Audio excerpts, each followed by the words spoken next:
I love working in the morally gray. And I think when you write multiple POVs, you get to express so many perspectives on either the events at hand or the world that your characters inhabit, that you're never restricted to having a single dominant voice. It turns things less didactic. You, the author, don't necessarily have to impose your perspective into what you're writing.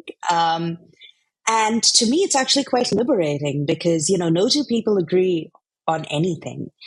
And kind of being able to play with disagreements and reflect disagreements on the page through the different viewpoints of my characters is really liberating.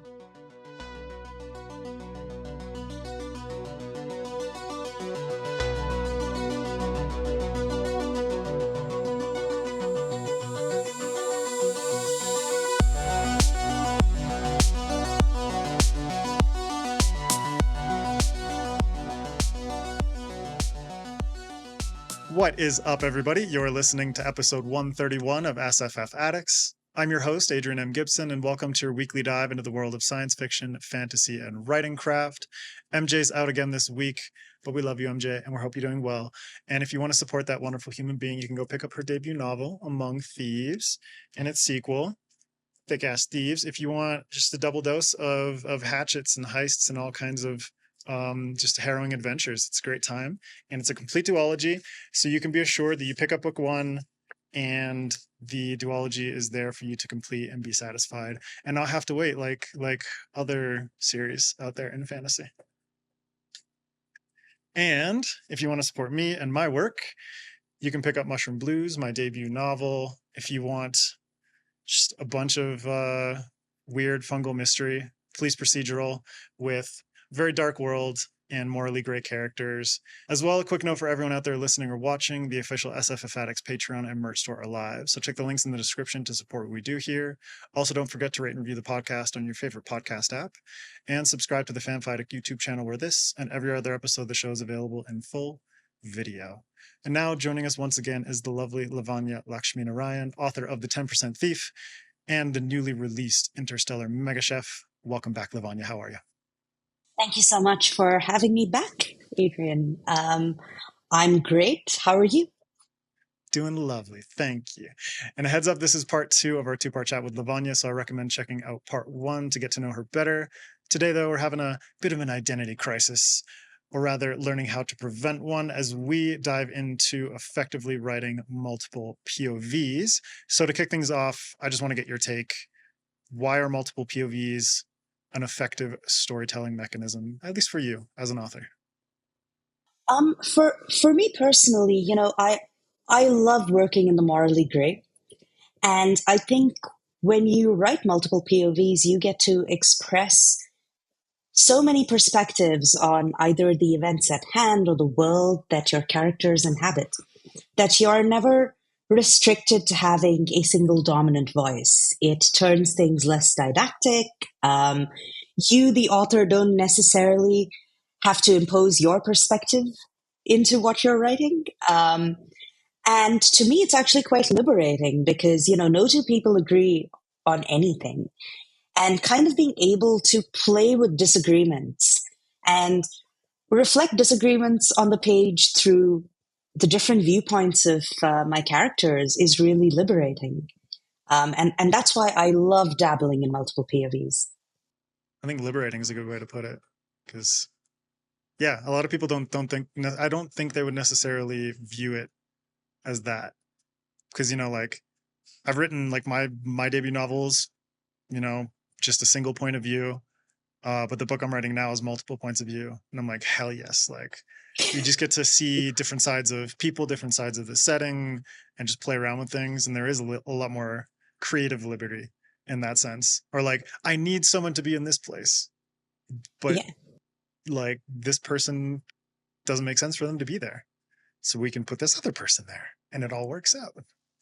Yeah, absolutely. And I think, if you want to convey multiple, maybe disparate events taking place at once in different locations, different settings, different points on the timeline, really, where the same character cannot be present, having multiple POVs is such a great device to pulling that off, where you don't have to figure out how your protagonist is, at the same time, um, I don't know, like in the case of Interstellar Mega Chef, a cooking prodigy, but also amazing at building technology, but also amazing at being self reflective. You don't put all that burden onto a single character. And you can kind of spread it out a bit more and have more people, really. And I love ensemble casts and everything. So writing them for me, it's so much fun. Yeah, well, let's get into that. Do you want to dive a little bit deeper into why you chose multiple POV characters for both the 10% Thief, which has a lot of multiple POVs, and then Interstellar Mega Chef? So the 10% Thief definitely has a ton of multiple POVs. In fact, it's got over 20 POVs. And it's structured as a bit of a mosaic novel. So there are these interconnected short stories all set in Apex City, which is a futuristic version of Bangalore, which is where I grew up and predominantly live in. Um, and what I wanted to do with the 10% Thief was to tell the story of a city. And a city is kind of is a tapestry, really, woven from all the people who live in it. And in order to show this futuristic city from as many perspectives as possible, because no two people in a city live the same life or have the same experiences despite sharing the same city, I decided to throw everybody I could think of onto the page and see how their lives possibly would come together or not through their choices. And that's really what the story is about. It's about tech disparity in this futuristic city and what impact that has on the elite who have access to all the technology in the world but are hyper competitive. So their social lives are really mired in a lot of stabbing, really. Like there's a lot of stabby going on and everybody wants to cut each other down. Um, and then there are the people who are disenfranchised, but they have more of a sense of community because all they have is each other. So how does this play out? And every city has this, even today. And I really wanted to get as deep as possible into it, which is why I chose over 20 POVs. And what about Interstellar Mega Chef? Interstellar Mega Chef has four. Um, there are two. Well, there are two main characters and one main character, if that makes sense. There's Sarah Scaveri, and she's an immigrant, and she's a tremendously talented chef from Earth. There's Serenity Co, and she is a tech wizard who builds sims, and she wants to work on a food sim but doesn't know how to cook. And then there are two sort of secondary POVs. They're both immigrants too, but they've started at different points as immigrants. One of them moved to the planet where this book is, all the events in this book take place on it. One of them moved to Primus when she was really young, so she actually has no memory of her life before that. And so she's almost, the perfect immigrant, right? Assimilation is complete. And the others moved when they were really young. They're a pair of twins named Pavi and Amal. And they moved a little bit later, so they feel like outsiders, even though they've assimilated into this new culture. And I wanted to sort of show people on different planes of belonging in this new cultural universe. And that's why I decided to run with 4 POVs, but also for all the reasons we talked about, because one character can't be in all places at all times and reflect all perspectives. So, yeah. I like the framework that you've established with these different characters for like why it works for either the 10% Thief or why it works for Interstellar Mega Chef. But I think one question that's big on my mind is like when it comes to a multi POV story, just like on a broader level, how do you choose which characters would serve as POV characters in like a particular story? Like how do you kind of approach that quite monumental decision of like, this person's perspective matters this much? Um, so it's going to sound a bit batty and very esoteric, but I kind of spend a lot of time with my characters and listen to them. Um, so usually characters pop up in my head, presenting their best versions of themselves to me, where they're pitching themselves to me and they're telling me, Oh, like you're like a judge on a cooking show. yeah, exactly. This character is half baked. She will not do. No, so they do turn up. I mean, they assume all the proportions of being perfectly baked and presented. But once I start kind of poking at them and pulling them apart, I start realizing what they're all about. There are some characters who feel so confident on the page when they pop up in my head. I mean, when I'm really kind of building them. Um, that I know that they wouldn't mind if the reader were to view them at depth, right? And that's where I would think this person could work in close third or in first person, because maybe they don't want to reveal all of themselves to the other characters in the book, but they're okay standing up to the scrutiny of the reader. Because when you're writing in first, you're really in a person's head, and they have to be an open book to you, the reader. And so if a character feels like organically they might be open to confiding their deepest, truest selves to a friend, um, that's when I tend to write them in first person. So if they're open to being vulnerable, I put them in first person. Sometimes characters don't want that at all, they are not self-aware. They really don't know what they're doing, and they're just responding to the world around them or trying to remake it in their version of what it should be. And I feel like, to me, characters like this work well in third person because, they also engage with the world on a level where you can zoom out and show the world around them, but also show them in sort of influencing it or trying to influence it. Um, and for second person POVs, I like to write them only when I feel like, as a reader, this could be happening to you right now. So if I really want to get inside somebody's head, um, that's when I'd go with a second person POV, and that's a very rare decision. I think first and third work for way more purposes, especially for longer form pieces of writing.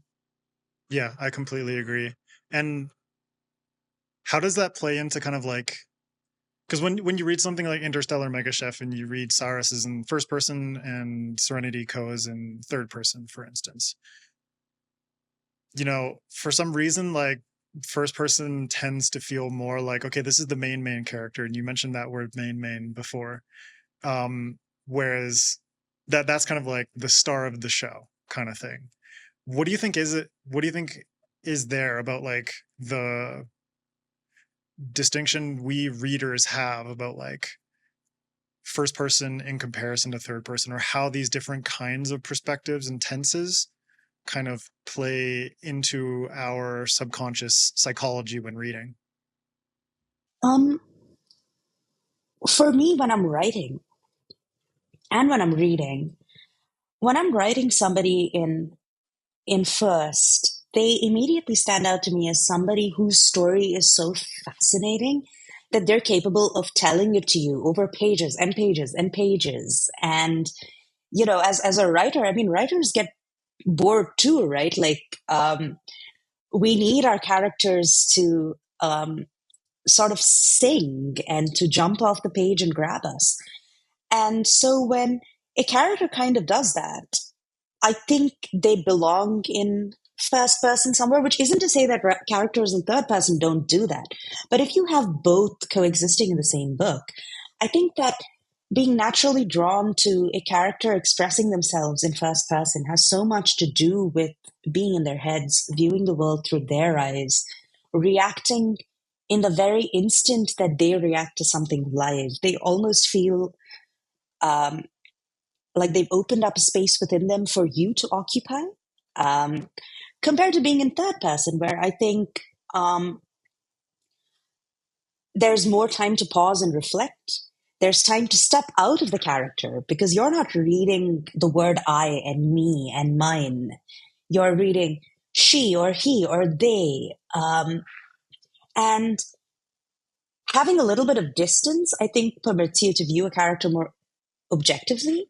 So, you might be more open to judging them, to judging their interactions with the world. But as an outsider, you don't necessarily always know what they're thinking and feeling. Right. But with And a first person character, you do. I think that kind of plays well into what you were saying about the reasons why you decide to write certain characters in first person or third person. It's like that judgment factor or that reaction kind of factor is really big when, like, if you compare two characters like Saras and Serenity Co. We can do a little bit of a sort of a breakdown of Interstellar Mega Chef with these two characters, sort of like a case study. With Serenity Co, it's like you can almost act as like a devil or an angel on their shoulder kind of thing, where you're like seeing how they do things, how they react externally to different things. You don't get as much like internalization, although there's limited third person, which does get a little bit more internal with the character, but there is a lot more, like you said, like objective reaction to what the character is doing, their actions causing a reaction in you. And with first person, when you're able to occupy that space within the character and create more of like a personal kind of connection there, it almost feels like the actions are yours. And so the way that you judge that, the way that you react to those things will be different in that sense.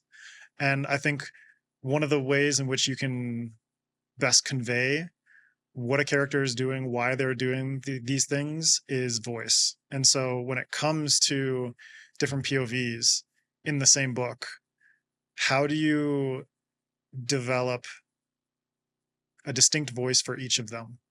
And we can use Serenity and Saras as sort of a case study in this particular instance. Yeah, that's actually something I spent quite a bit of time on while I was writing Interstellar Megachef, because once I knew who these people were and what they were going to do, choosing to give Saras a voice that was both witty and a bit snarky some of the time, but also balanced enough to be wholesome. Because that was an intentional choice, because I knew I was going to put, once I knew, rather, I didn't know right off the bat. Once I knew I was going to put readers in her head, I kind of wanted them to very deeply empathize with her. Not feel sorry for her, that's not what I'm saying at all, but to be able to connect with her, her struggle, her journey, and to want to follow her into this great unknown adventure that she's on. But when you look at Serenity Co, she's a train wreck. She's all over the place, to put it lightly. She's a train wreck. She has such limited self-awareness, or rather she has the capacity for tremendous self-awareness, but doesn't want to exercise it. And sort of creating a more brash voice for her, a little bit over the top and exuberant and all over the place. That was also an intentional choice, because I wanted that to fit with her personality somewhere, and the way she was voiced. So Saras being gentler, but somewhere more quietly powerful, I think, in many ways. I wanted her to draw readers into her. And I wanted readers to be able to view Serenity Co. as a completely unpredictable force of chaos, but someone who demonstrates enough glimmers of hope that maybe there could be some more to this person than just being a bit of a train wreck. And I think that's how I went about kind of developing their voices. How much of that was done in revision versus like first draft? Um, a lot of it was done in first draft, because I think I'd outlined the novel fairly extensively, and I went into writing it knowing that these would be the big differences between the voices of these characters. But something interesting that happened was the way Saras evolved on the page. She's the character written in first person. But when I started writing her, and she's the first chapter of the book, I started in third. And while I was writing, it was almost as if Saras was sort of living in my head and live tweeting at me while I was writing, with her comments and her thoughts and her reactions to things. And I found her so entertaining uh, that about halfway through the chapter, I just decided this is not working. She needs to speak for herself. And halfway through that first chapter, uh, I just started rewriting and rewrote her in first, and she just to me, she just sang off the page, and I was just, yes, this is the correct decision for her. Um, so a lot of it happened organically. I think the early chapters took me a bit of time to sort of settle into their voices and how to balance them. Um, but as I hit, I'm going to say maybe 10,000 words into the draft or 15,000 words in, um, I really settled into their voices and they appeared very organically on the page.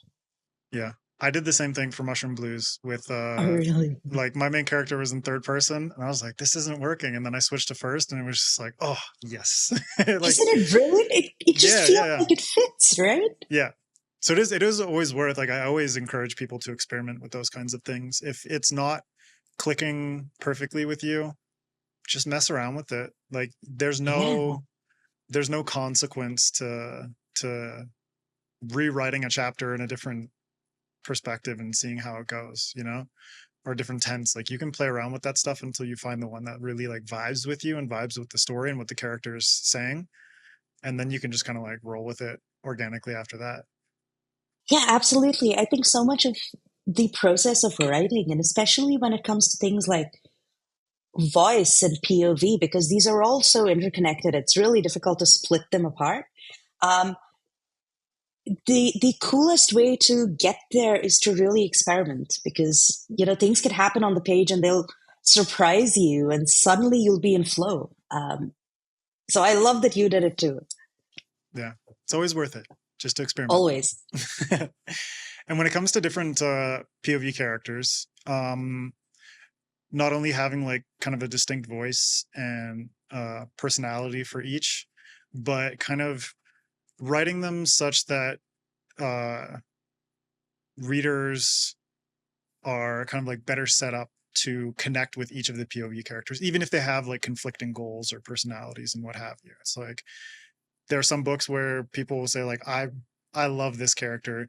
This one doesn't work with me so much.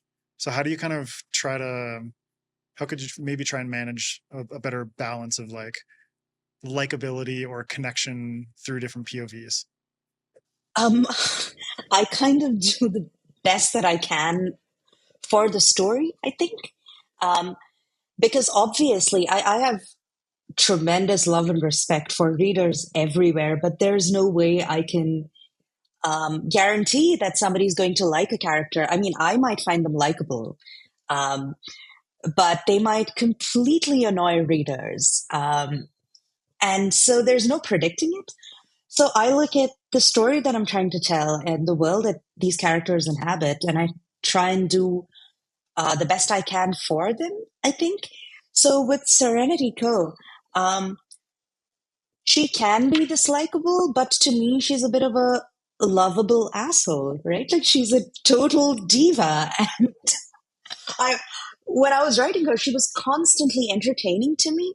But I know for a fact, I think that she's a tricky one to love. You've really got to set aside a lot of your preconceived notions and judgments to be able to love her, especially in the early parts of the book. I mean, over time, she grows. But it's slow growth given how brazen and arrogant in many ways that she is. But still, like I find her totally lovable. I don't know how readers are going to react to her, but Saras, I know, is more likely to be likable than not. Even though she is morally gray on about her past, especially, um, she is far gentler and easier to like. So I thought, in a situation like this, I thought it was worth the risk to write one person who seemed more immediately likable and then offset that by writing somebody who could be a bit controversial.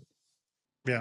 And all of it comes down to like your, I guess, like the version of the story that feels most genuine to you as the creator, and kind of Yeah. like rolling with that. And I think that's something that, like, I mean, speaking of characters that we love or hate, like even as authors, we can, you know, plan to include a POV character and then decide like, it's not really like working. Like our relationships with characters can change just as much as readers' relationships with characters can change.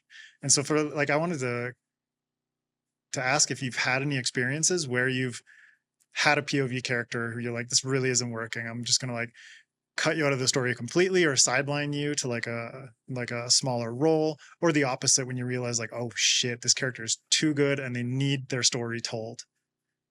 That happened all over the 10% Thief. Yeah. Now, keep in mind, there's over 20 characters. There were more. There's a lot more opportunity for that to Yeah, yeah, happen. Yeah. exactly. There's infinite possibility with when you have a book that has that many characters. But they weren't always there when I started writing the book. I mean, I had um, several of the character POVs planned, but not all of them. And as I started writing it, there were characters who I wrote as very secondary characters in one of the chapters. And I just thought, you know what, their story might be worth telling. I'm going to bring them back later on in the book and write them in. Um, I feel like they deserve more space, maybe, or they have something important to say that nobody else is saying in this book. Um, and similarly, I mean, with that cast of 20 plus characters, there were more. And some of them just didn't make the cut because, sometimes well, all the time actually, it's a long way between what a great idea might be when you think about it and when you start writing it. It kind of dies on the page. And that did happen with some POVs that I later decided to exclude from the 10% Thief. So it definitely happened there.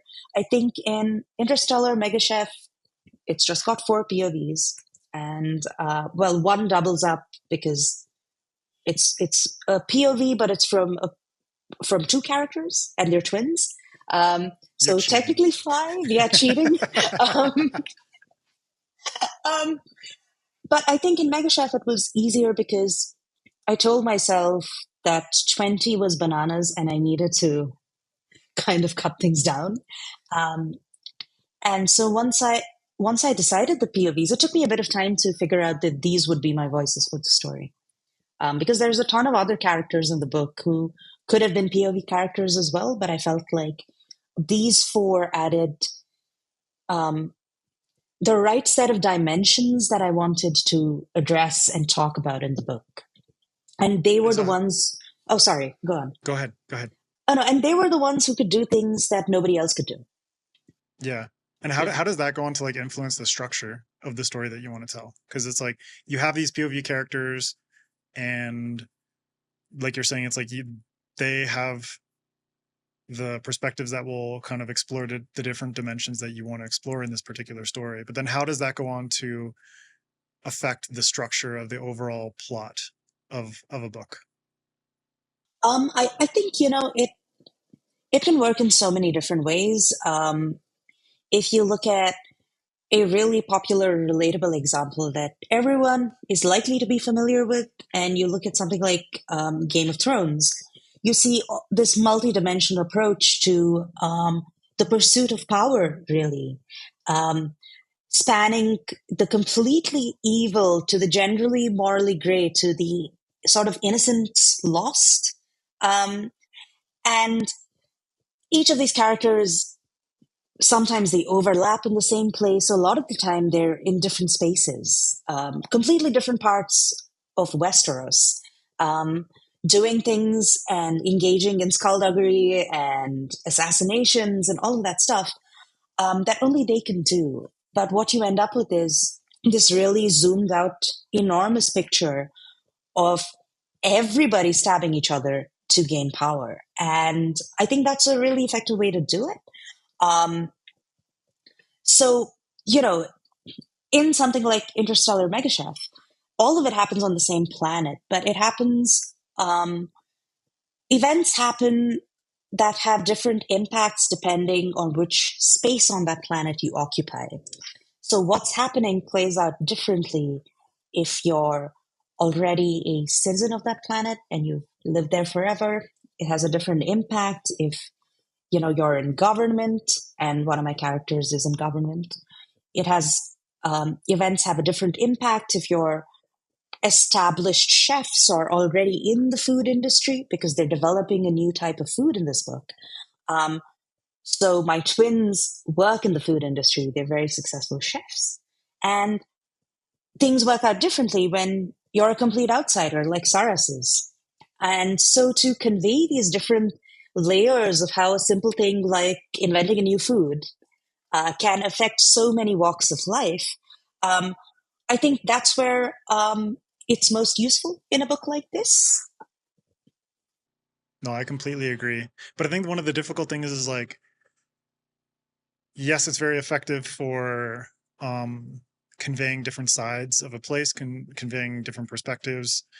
But at the same time, like as a reader, it's like a subconscious thing where you're like the flow. I think like flow and pacing is kind of off, right?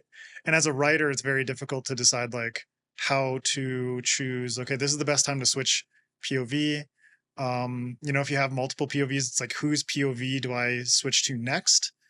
So how do you kind of tackle that thing? Because as a reader, it's just kind of an intuitive part of the experience. But as a writer, it's a very conscious thing to say like, I'm going to follow up this Saras chapter with this particular Serenity co-chapter. So it's like, how do you kind of navigate that part of the structure? Part of it is trial and error. So I use Scrivener, so I usually have an entire outline, and there's the best case scenario, right, which is everything goes according to plan. It never goes according to plan when you're writing Right. because characters take on a life of their own. They're running amok. They're doing what they do, and that messes things up terribly. So when that happens, all the things you mentioned, pace changes. What happens next changes. And that ends up requiring a switch in the order of the chapters. Your timelines get thrown out of whack. Um, and so, what I think about a lot when I'm writing is what's just happened in this chapter? Is it dark and serious? Is it ridiculous and frivolous? And what is the best way to follow this up? Does the reader need a break right now? And if so, among all of these characters, who is on the timeline who can give the reader a break? Is now the time for an interlude or light entertainment? Who can provide that? We've been like at like 8, 9, 10 level of intensity. Who can kind of bring it down? Exactly. So I kind of sorry. I kind of view writing in sort of in a similar vein to music, really. And if you look at, say, a symphony, right, like you've got a fast movement, you've got a really slow movement.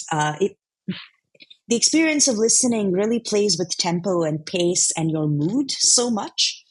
And I kind of think of how I can replicate that kind of experience when I'm writing. So, intensity 10, how can I bring it down to 7? All right, we're at 7 now. In the next chapter, does it need to go to 1, or can I bump it up to a 9? And who is the right person to do this? especially since we're talking multiple POVs. Obviously, events in your outline can also be planned like this. But who's the best person to put in the situation? If I need to introduce um, some absurdity, am I better off writing Serenity Cohen at this point? Because Saras is going through a lot, and she's got all the baggage of being an outsider to contend with. So maybe Serenity Co, even if she's being um, sort of unpredictable and chaotic on the page, maybe she can lighten the mood. And so that's kind of how I approach it. Um, I usually outline very intensely, I must confess. But like I said, things never go according to plan. So a lot of it is about how you feel when you're revisiting your work and where you decide to tweak it, I think. Yeah. Something that I did with Mushroom Blues was like I created basically like uh just line up all the chapters like this and then turn the page sideways and basically create like a roller coaster of like of intensity. Just like draw like this one here's like 10. So it's like I can like draw the line up to 10 and it ends up looking like a big flowing roller coaster of like this is kind of the intensity and it dictates a lot about the pacing. So there are like things that you can do like that. If you're more visual like me, you can literally like draw it out. But then also like when you're revisiting it, you can kind of make mental notes of like how it's flowing and how intense it is, like whether you need moments of levity or moments of more lightness and that kind of thing. So I think it's really beneficial when you're writing multi-POV that you have options. When it's a single character, it kind of restrains you a lot in that sense to be like, this is the only person dictating the flow of this story. But when you have multiple characters, it's like, okay, maybe I can bring in this person. The timeline kind of matches up, and that helps to keep the flow. Yeah, like a more symphonic. I like that symphony reference as well. It's very good. I love the roller coaster thing. I think that's brilliant. When I was doing the 10% Thief, I did this a lot. I swapped around events in a very early draft. I printed everything out and actually stuck the first pages of each chapter up on a wall and kind of like switched them around. I think there's, we're so used to working digitally, but there's so much joy in being able to see physical printouts and mess around with them. It kind of makes things feel less permanent, I think, Yeah, when so it's you're like when we're kids and we do arts and crafts and yeah, stuff. It exactly. kind of taps into that a little Exactly. bit. And I think it brings down the intensity from 10, Yes. and makes the work a lot more fun. Sometimes it's so Yep. important to let go of the seriousness of creating and kind of, I guess, make it feel more normal and comforting. Yeah, Yeah. completely. And when it comes to like writing as well, I don't know if it's like this for you. Like there are some stories that writing chronologically makes sense. And if you have an outline as well, like it's easier to kind of follow that. But sometimes you just need to switch it up. Just say like, fuck it, I'm gonna write this out of order. And especially if you have multi POV, like you could write one character in their entirety. You could write another character in their entirety, and then like piece it together. So like lots of different ways that you can kind of handle that Yeah. thing. But then on a scene level, kind of like I love there are moments of this in Interstellar Mega Chef, but it's like I love moments of this in any book. When you have scenes or sort of like one perspective chapter after another where they're interacting with each other or they cross paths, or they see the same scene from different perspectives. How do you handle that kind of thing? Like, how do you kind of do your best to pull that off effectively? Because I love those moments where it's just like such and such is doing a thing. Oh, there's the other POV character that showed up, and then the next chapter is from their perspective. Oh, that for me is just like chef's kiss. I love it too. I absolutely love reading stuff where this happens, right? And it's tricky to pull off because obviously what you want to do is not get repetitive. Um, And I think what I end up doing is, so I try and walk in each character's shoes as I'm writing these characters. And so when I'm switching POVs on the exact same event or in the exact same location, um, what I try and do is to let go of the previous character completely and their perception of the situation in all its entirety, and jump into this other character's perspective and view it with fresh eyes and see what they're taking away from this moment or from the scene, and how they're either responding to the other character or the situation that they're in. Um, it's kind of, it's a bit like a relay where you're kind of passing the baton on, but it's a complete perspective shift, and I enjoy doing it. And for me, I only intervene as an authorial voice, I think, when there's something absolutely critical happening in that moment, when I want to reiterate it, I think, or draw specific focus to it. So um, if there is something that is pivotal for the reader to know, I'll make sure both characters encounter it and highlight it in their versions of events. Um, but otherwise, it's about keeping it fresh, I think, because the reader doesn't want to be told the exact same story two times in a row in quick Mhm. succession. Yeah, I completely agree. And speaking of keeping it fresh, I think there are certain types of stories that work best with multi POVs. So sort of winding down, I wanna get your take on, like, if you feel there are certain narrative types that work best for multi POV versus some that might not work best. And this can even be like a genre thing. Like there are some genres where multi POVs don't necessarily click as well as they would in others. Yeah, I think so. So much of it comes down to, I think, what the writer really wants to convey and the story that they're trying to tell, whether they want it to be a singular, deep experience, that's a transformative experience for the reader and for this one character who really needs this one thing to happen for them or to accomplish this. Um, so I think by and large, a lot of things could work across different POVs depending on voice and tone and genre, of course. Um, but I think things that work best, let's say in a single POV, it's a deep dive into one character's mind and their personal motivations, and their kind of deeply rooted journey.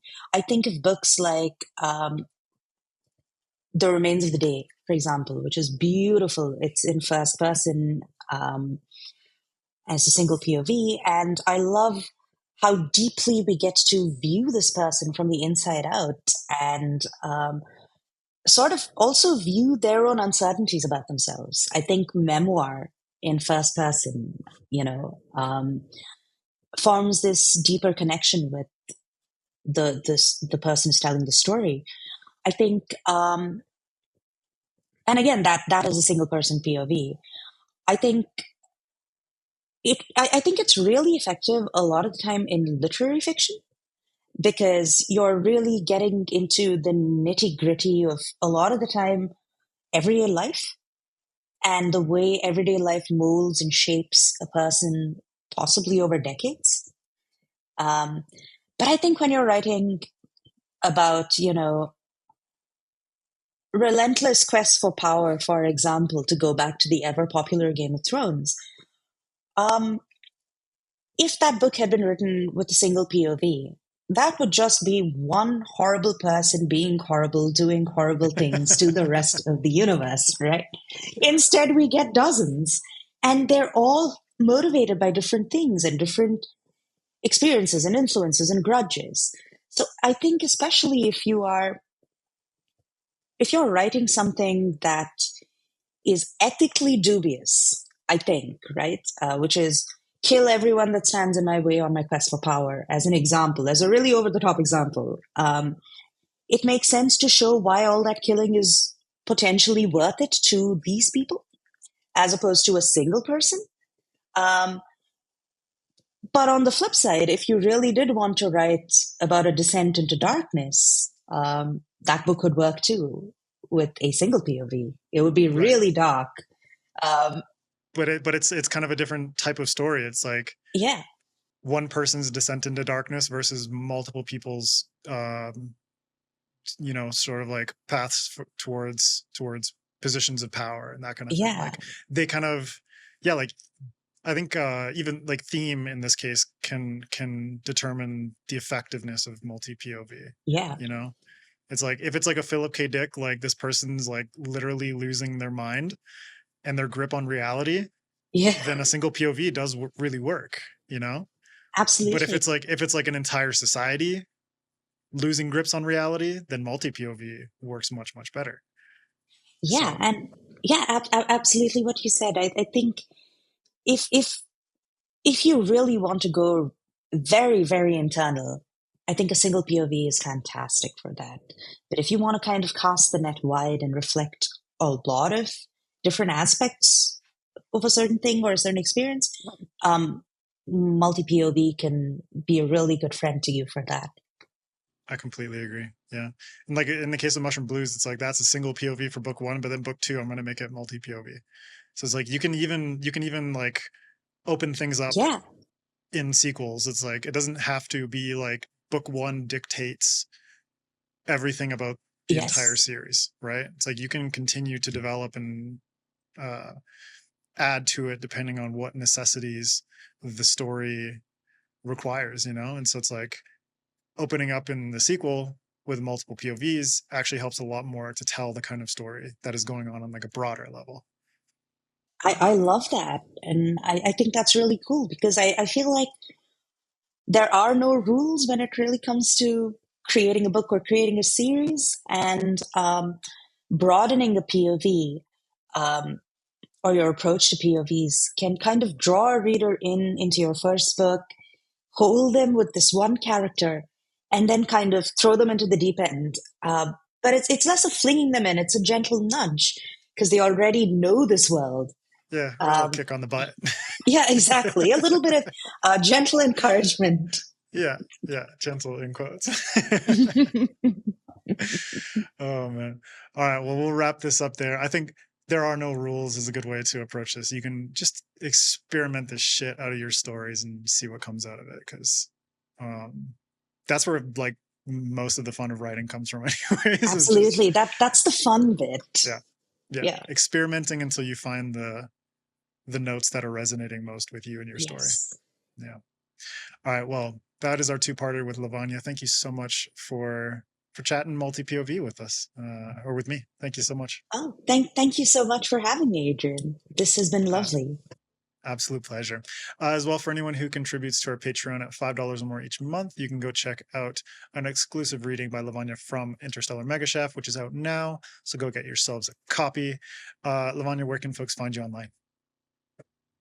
You can find me on Twitter at Lavanya_LN. You can find me on Instagram at lavanya.ln and on Blue Sky at lavanya.bluesky.social. So find me there and I'll find you too. Oh, yeah. And you can find SFF Addicts at sffaddictspod on all the social media platforms. You can follow me at Adrian M. Gibson. You can go pick up Mushroom Blues in paperback, ebook, hardcover, and audiobook. You can go support MJ, go be Among Thieves, Thick as Thieves.